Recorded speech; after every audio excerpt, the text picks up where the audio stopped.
Good day everyone, my name is Jason C. Tuba and my course and section is Base Cream 2. I'm here to explaining you about critical reflection.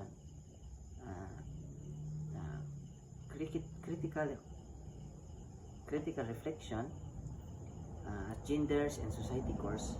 This is the reflection focuses on key themes, insight, and personalization, and gain without the semester. 1. Course of view. Course of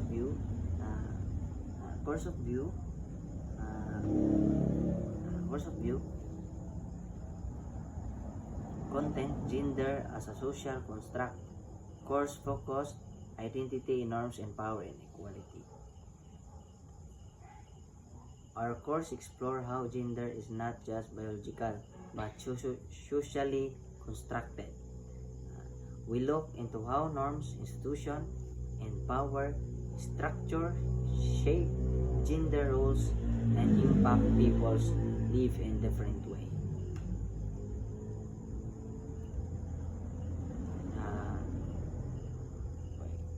Key themes. They have a content, use, icons, or visual. Gender roles and socialization. They have stereotypes, norms, patriarchy, power, violence and discrimination, LGBTQ+, intersectionality, empowerment, and equality. These are the major we cover. Each one connect to how people experience inclusion, discrimination, or violence depending on their gender's identity and social position.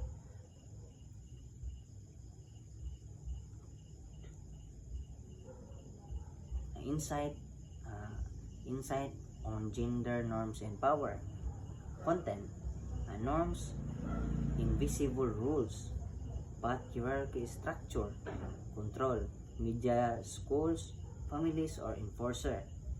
I learned that gender norms aren't just personal, they are enforced by society. Patriarchy exists not just in laws, but in subtitle way, like who gets to speak in class or who hold power at work. Gender-based violence and discrimination.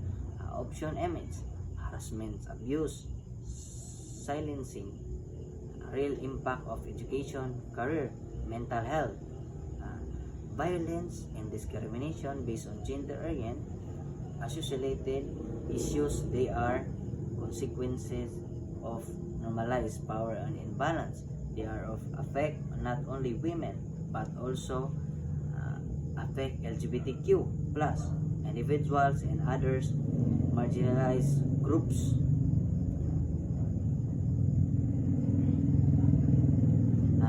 Intersectionality. They have different layers of identity.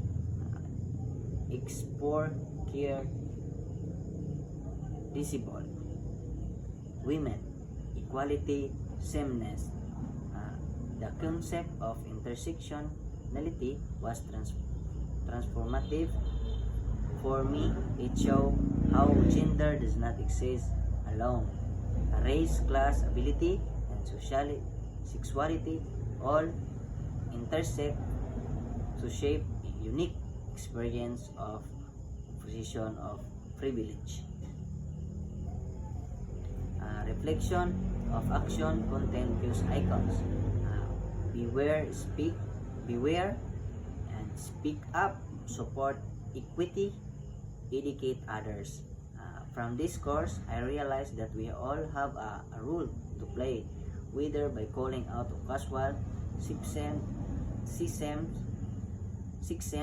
supporting exclusive policies, or just listening to marginalized voices. Every action counts. Thank you for watching.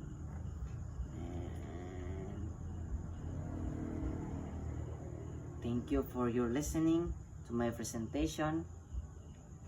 This course help me to see work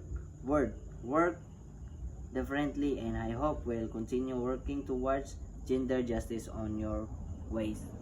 And God bless. Thank you, ma'am.